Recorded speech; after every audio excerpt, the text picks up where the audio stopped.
Look at this lovely 1970s Husqvarna Viking 6440.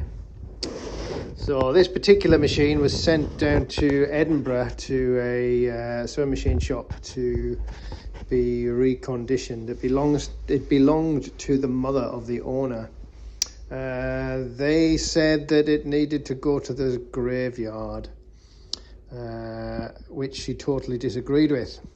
So she asked me if I would have a look at it. So we're going to have a look and see if it really is a graveyard piece or if it can be brought back to life.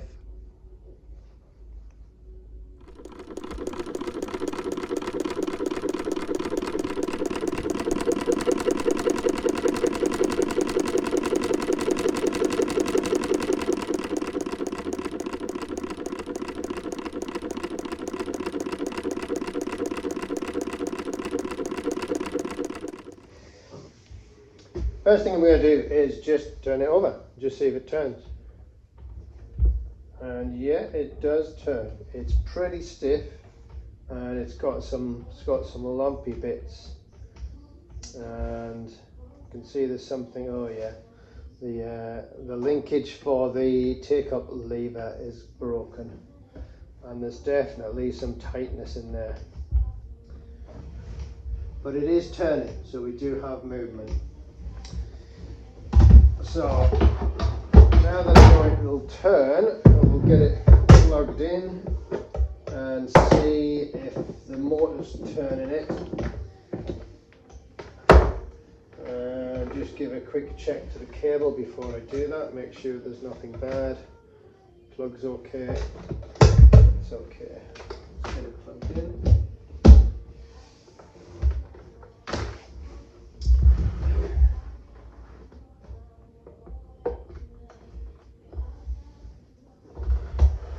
Okay, that's how plugged in, so there's no light. Oh.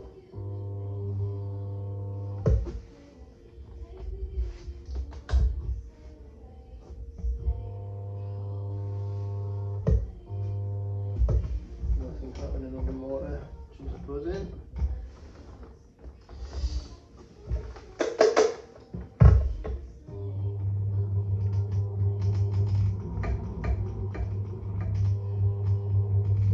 So it's turning, but it's not turning very well.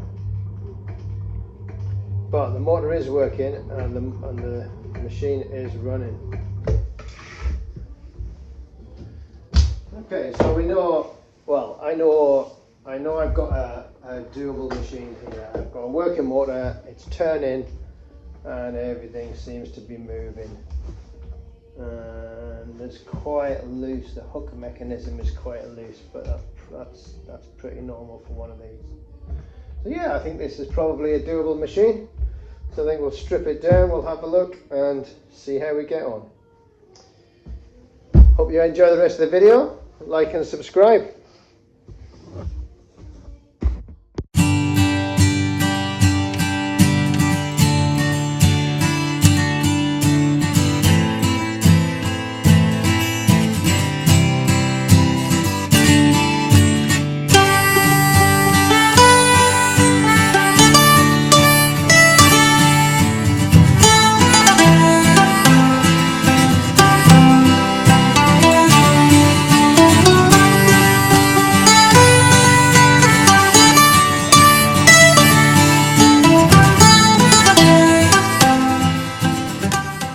Okay, that's it stripped and got a good look inside it.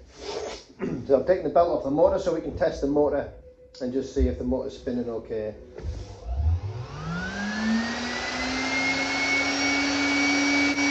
Well, that looks pretty good to me. No sparks on the commutator. Consistent speed.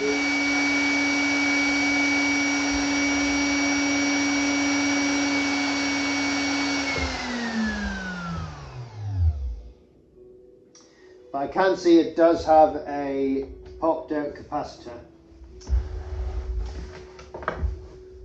So I think we'll need to take that off and see if I've got a replacement for that. but motor looks good. And looking at all the kind of the most common parts, so in here we've got the cam stack, and the cam stack is a common fault on these brakes, often down to these bulbs, in my opinion. These old bulbs run pretty hot and they heat up the whole top of the machine when it's left on for any length of time. That causes all the metal to expand, constantly expanding and contracting as it's going on and off, and it hardens up the plastic, and I think that's what causes, or is likely to cause, the cam stacks to break. So there's some corrosion, and there's some just kind of light corrosion and some old grease that's kind of dried up on some of the bearings and some of the surfaces, so we'll need to kind of work on that. But other than that, I think this is a pretty good working machine. The linkage is broken on the take-up arm. I've got some of them in stock, so that should just be an easy replacement. So yeah, so I think this is going to be a goer. So we'll crack on and we'll see how we get on with it.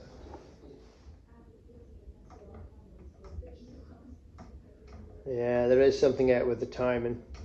So the timing, the zigzag timing is out.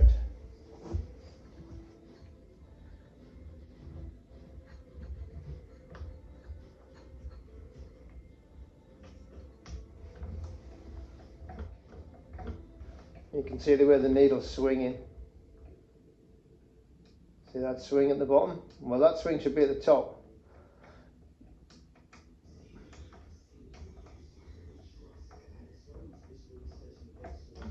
So that's a little bit of adjustment that's needed. Okay, we'll get her stripped.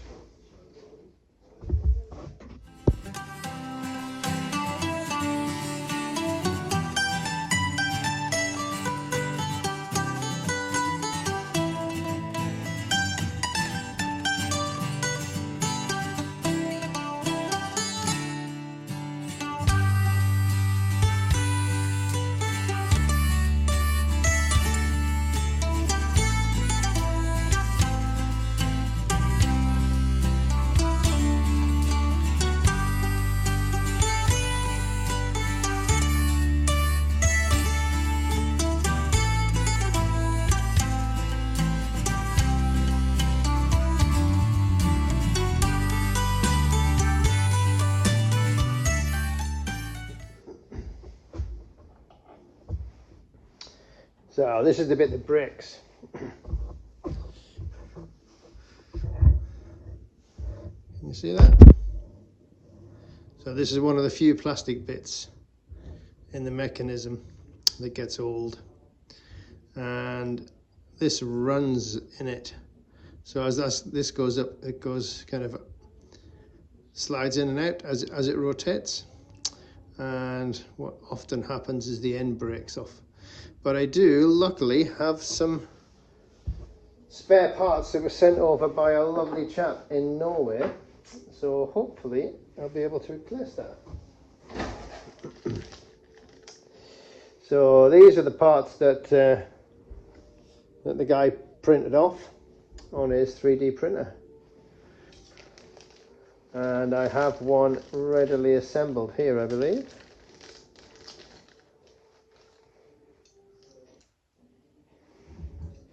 Yep, here it is. So that goes in there. As it spins, it moves that bit up and down. And that bit is connected to the take-up arm. So yeah, that's the bit that breaks.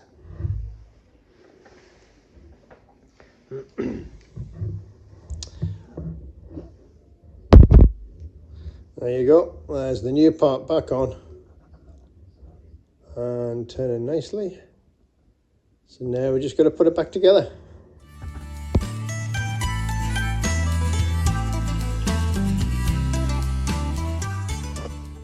Okay, that's the bit back in. You can just see it in there, that rod going into it.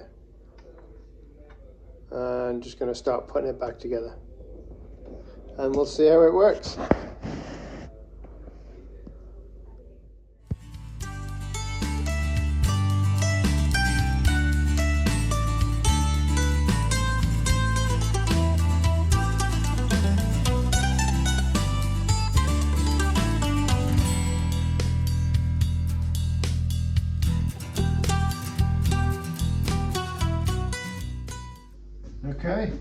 puts it back together, see how it works.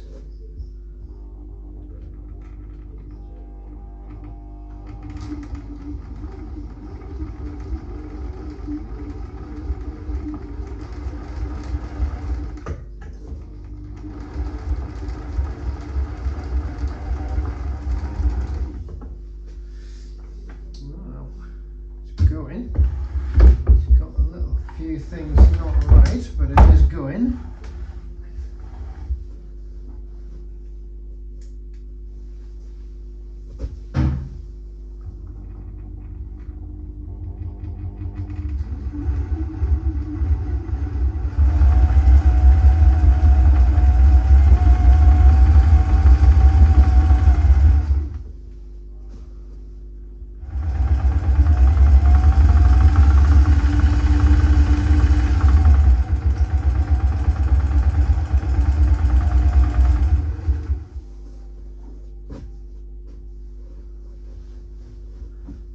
That's it for tonight. Finish the rest in the morning.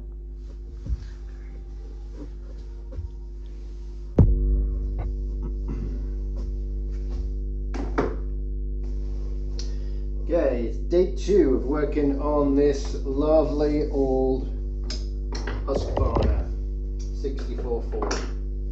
So yesterday we got all of the damaged parts removed.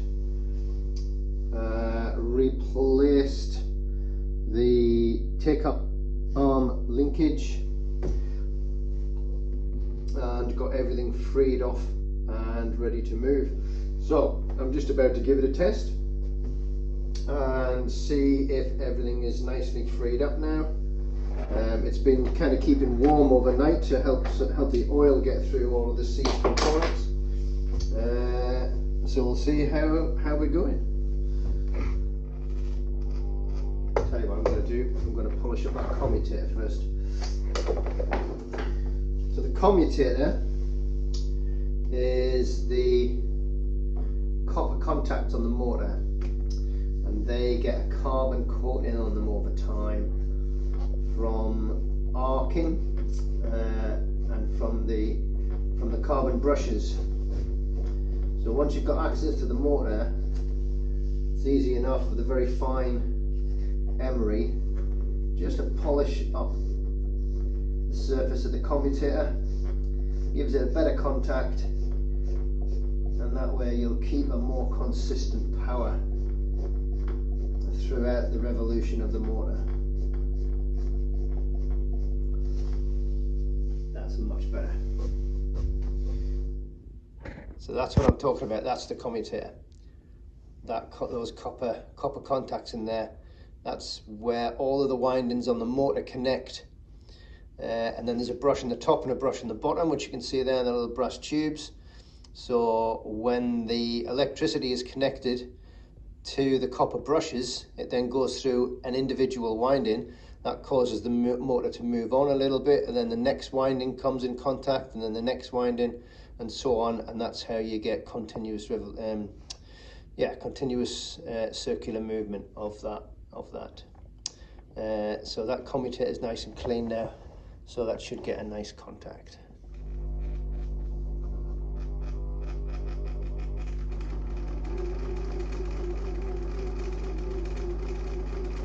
Well, that sounds a lot better.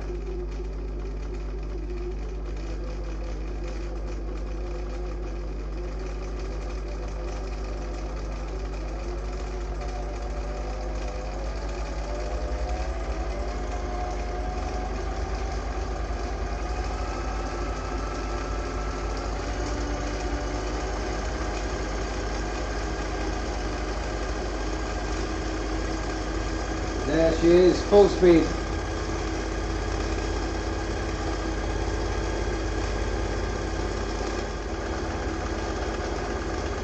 And again, no knocking, she's nice and smooth. I'm pretty happy with that. The timing is out on the zigzag swing, but I think that's pretty much all. Everything else seems to be okay. We'll need to have a look at the needle bar height and the presser foot height, but apart from that, the actual mechanics looks pretty good.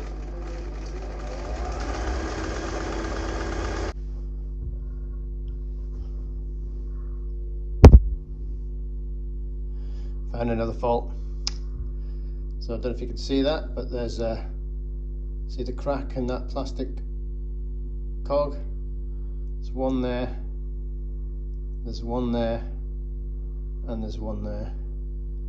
So that's 3 cracks through that, and that is that's not really repairable. If it was one, we might have got away with a bit of glue, but with 3 of them, no chance. So I'm going to have to see if I can locate another one of these cam stack mountings. That's annoying. Well, this is our lucky day. Check that out. I found on my donor machine a perfect gear. No cracks at all.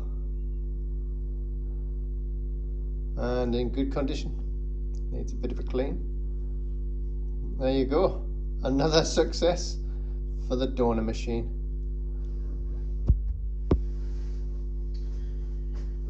Right, let's put this back together. So there's the cam body mount. Drop that on.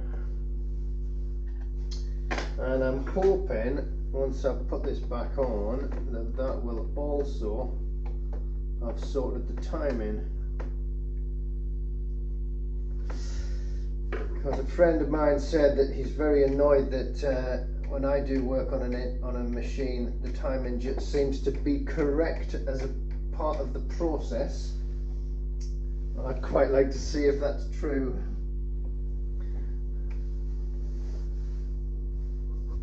Oh, I do need to give this a clean first. So this is the cam stack. This is what normally goes on these machines. And what normally happens is this plastic cracks, and there is a bit of a crack there, but it hasn't gone all the way through the stack. So it still has its integrity, I do believe. So as long as it doesn't get any worse, it should be fine. Yeah, there's a bit of a crack there as well. As I say, they're not all the way through. And I think these are caused partly by heat, partly by age of the plastic, which is unavoidable, but also partly by heat from the bulb. So by changing the bulb for an LED, you will eliminate that possibility. Because of course the LEDs don't get hot. So there's the cam stack back in position. Nicely working. That's a zigzag, and guess what? The needle position timing is now sorted. So it's just like what he said. Timing just sorts it out as part of the process. Thank you, Thomas.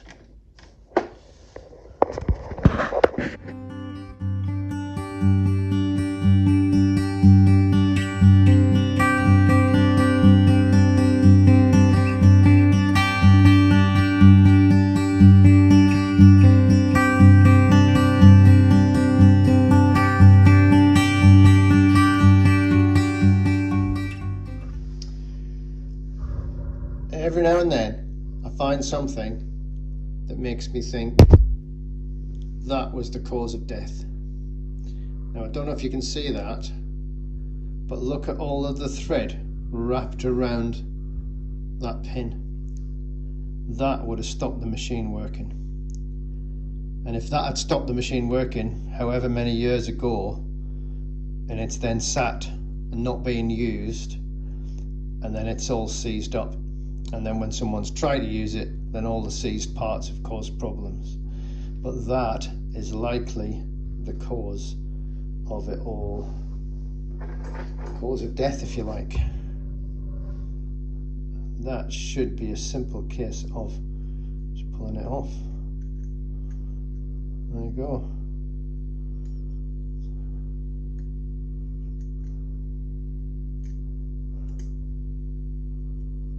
So that was probably all that was needed way back when this was last used.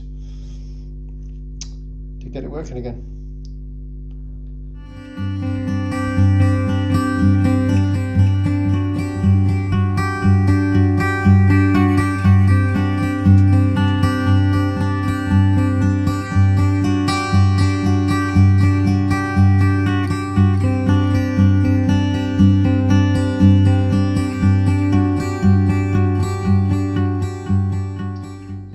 Try to do now is we just need to adjust the swing time, and it's just a little bit out, so I'm hoping I can just get it by shifting the pinion around a cog, the tooth, sorry, if I can get it to come off. That's the question.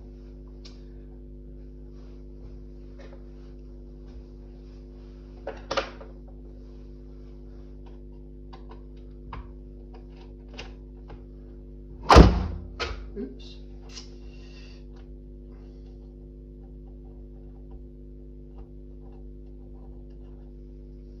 Okay, so take that out. So we just want to lift this cog if it will come.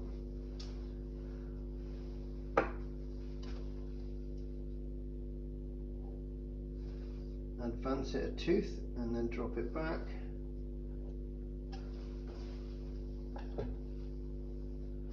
Drop that back on.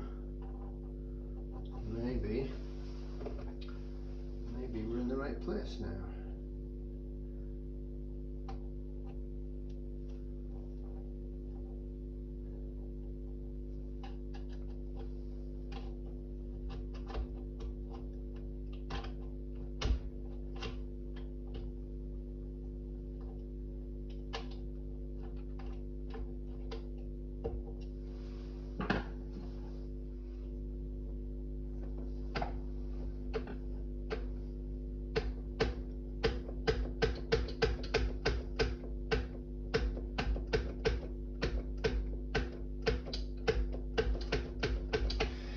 Got some definite stickiness there, so there must be another seized part in here somewhere, so I'm going to have a look at that.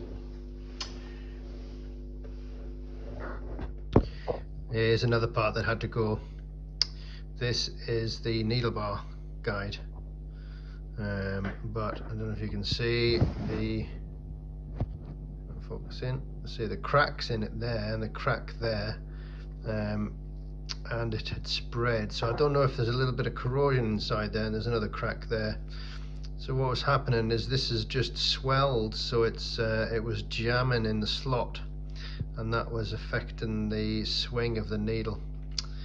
So the parts machine has taken a real hit today, but we seem to be getting there.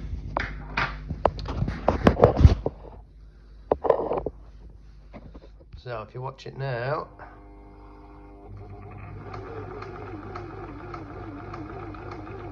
there you go, there's a little knock there, so I'm going to work out what that is. But she seems to be going pretty well.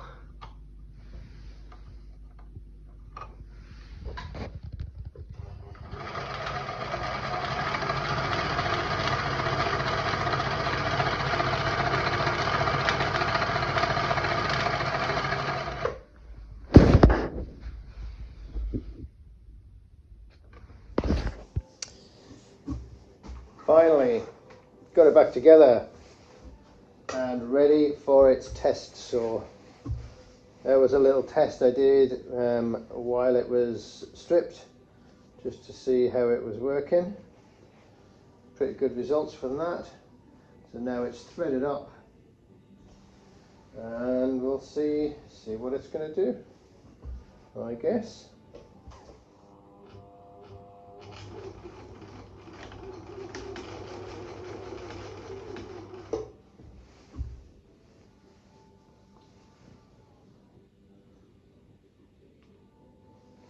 Tension looks okay, maybe a little tight if anything.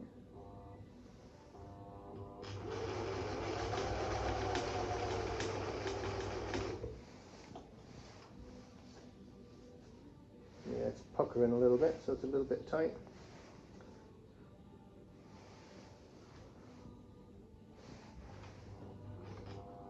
But it is an 18 needle, and it's quite a dense fabric.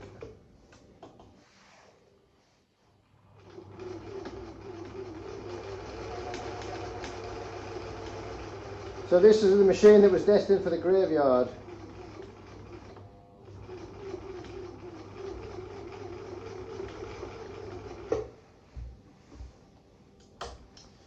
Now there was quite a lot of work to do on it. It's led me a little merry dance for 3 days, or 3 evenings. Fix one fault and then find another. But slowly work my way through, and here we are. So what cam have we got in? We've got a B cam. B cam gives me that option, so let's try a zigzag to start with. See how the zigzag goes.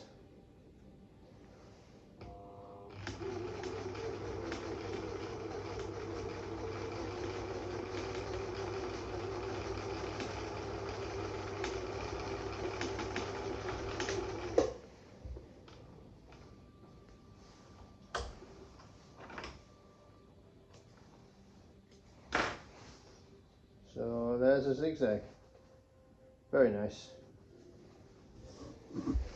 So my normal test for a machine once I'm finished is to I make a little bag.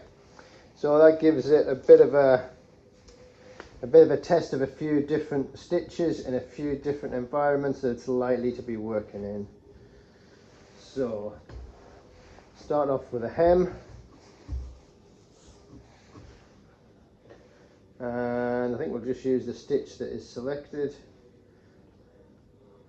So this is through 3 layers to put a hem on this canvas.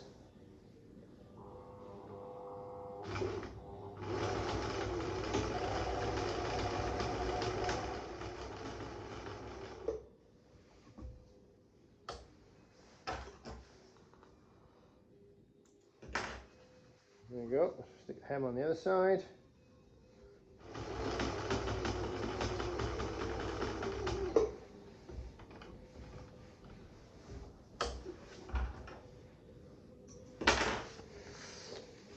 Now we'll run a couple of decorative stitches down the face. So the idea is just to test out a selection of the different stitches in a selection of different stitching environments. So by working through this little project, I've got 2 different hems. I'm going through a number of the different decorative stitches. It's quite a thick fabric, and we've got a size 18 needle in it. So again, that's quite a... We're working at the challenging end of its capabilities. Oh, and the gear.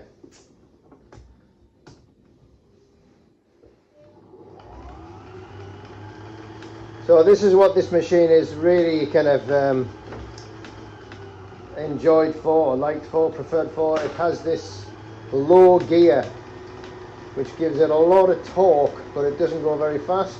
So if you are doing anything really heavier than you'd normally manage on a domestic machine, this machine has a little bit more torque available by using that gear change.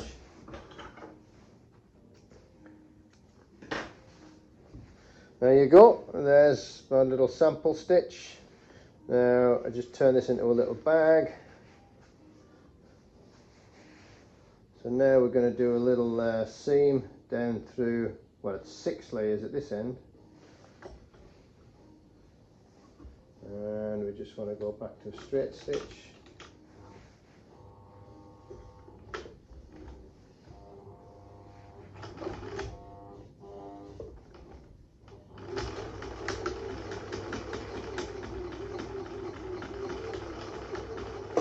So that's a long straight stitch. It does actually have quite a long stitch. It's got a 6mm stitch facility.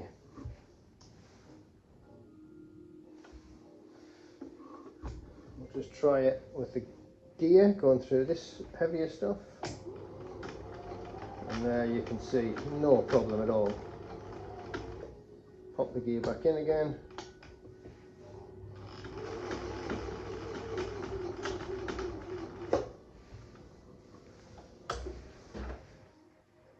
And there's my little bag. And then what I'm going to do is just top stitch over these two seams at either side. So that's a 4-layer top stitch.